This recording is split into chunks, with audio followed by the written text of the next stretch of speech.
صدر صاحب کے صوبے کا 15 سال سے برا حال ہے۔ بجلی، گیس، پانی کی قیمتیں بڑھا دینا آسان ہے۔ رہنما M Q M Pakistan Farooq Sattar کہتے ہیں سونے کا انڈا دینے والے کراچی کو تباہ کیا جا رہا ہے۔ ایم کیو ایم کی آئینی ترمیم نسخہ کیمیا ہے۔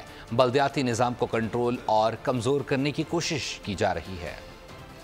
صدر مملکت کا تعلق میرے صوبے سے ہے تو میرا زیادہ حق ان پر بنتا ہے یہ بات کرنے کا۔ گزشتہ 15 سالوں میں وہاں ایک بدترین حکمرانی اور ایک کرپٹ ترین حکمرانی کا دورہ رہا۔ وہاں جس طرح نوجوانوں کے حقوق سلب ہوئے، جس طرح جعلی ڈومیسائل پہ نوکریاں دی گئیں، کراچی جو 4000 ارب روپے کا ٹیکس دیتا ہے اسے مرکز سے 40 ارب کی خیرات ملے اور صوبے سے 20 ارب کی خیرات ملے، اس کراچی سے یہ کہا جائے کہ وہ کراچی چلے تو پورا ملک چلے، اور اسی کراچی کو ایک بوٹی کے لیے پورے بکرے کو کاٹ دیا جائے، سونے کا انڈا دینے والی مرغی کو روزانہ ذبح کیا جائے۔ جو قیمتیں بڑھی ہیں، ہمارے پاس آسان طریقہ ہے، تیل کی قیمت بڑھا دیں، گیس کی قیمتیں بڑھا دیں، بجلی کی قیمت بڑھا دیں، یہ ایزی پیسہ ہے۔ آپ بلدیات کو اختیار دیں، مقامی حکومت کو اختیار دیں، انہیں سرمایہ کاری کا اختیار دیں۔